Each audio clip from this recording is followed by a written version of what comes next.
2021 সালে একটি জনস্বার্থ মামলা দায়ের করা হয়েছিল।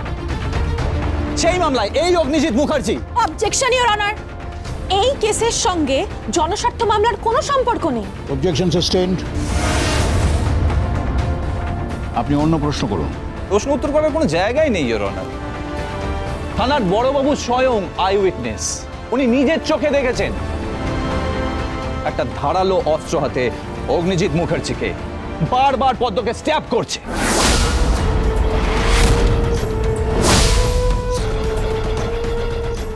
আজ যদি পদ্ম সুস্থ থাকতো তাহলে ওনার অনেক নোংরা কর্মকাণ্ড জনসমক্ষে আসতো।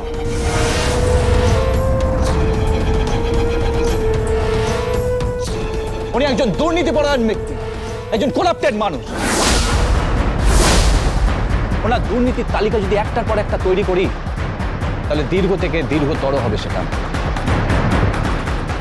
ইওর অনার, এই ধরনের লোকেরা নিজেদের অপরাধ থাকতে একটা সাধারণ আয়াকে খুন করতে পারে ইওর অনার, তাকে ব্যবহার করতে পারে। এই অ্যাডভোকেট বজর মেনটেন, মাইন্ড ইওর ল্যাঙ্গুয়েজ। তুমি তোমার শালীনতার সীমা ছাড়িয়ে যাচ্ছ। তুমি নয়, আপনি। এটা কোর্ট, আপনার চেম্বার নয়। অবজেকশন ইওর অনার, কিছু প্রমাণ হওয়ার আগেই তো পিপি রায় দিয়ে ফেলছে। মনে হচ্ছে উনি বিচার করছেন এবং উনি ওনাকে সাজা দিয়ে দেবেন। Objection sustained. এটা পদ্মরানীর হত্যার চেষ্টা করার মামলা এবং তার শুনানি। আপনি সেই প্রসঙ্গে প্রশ্ন করুন। ইয়েস ইওর অনার, আমি এই কেসের ইনভেস্টিগেটিং অফিসার পঙ্কজ খাসনবিশকে আমি কাঠগড়ায় আনার জন্য অনুমতি চাইছি। Permission granted. Thank you. Pankaj Khasnabish হাজির। আপনি কাঠগড়ায় আসুন।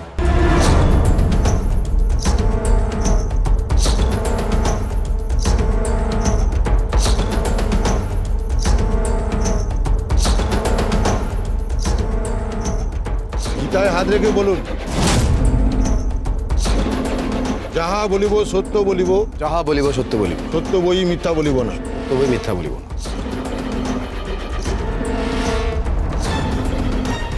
ইওর অনার, ইনি এই কেসটার ইনভেস্টিগেটিং অফিসার, আবার ইনি প্রত্যক্ষদর্শী। ইনি স্বচক্ষে দেখেছেন একটা ধারালো অস্ত্র হাতে অগ্নিজিৎ মুখার্জি বারবার স্ট্যাব করছে পদ্মকে। একটা নোংরা স্যাঁতস্যাঁতে ঘরে কোন উদ্দেশ্যে তাকে নিয়ে যাওয়া হয়েছিল ইওর অনার? এই ধরনের মানুষের কঠিন থেকে কঠিনতম শাস্তি হওয়া উচিত। That's all your honour.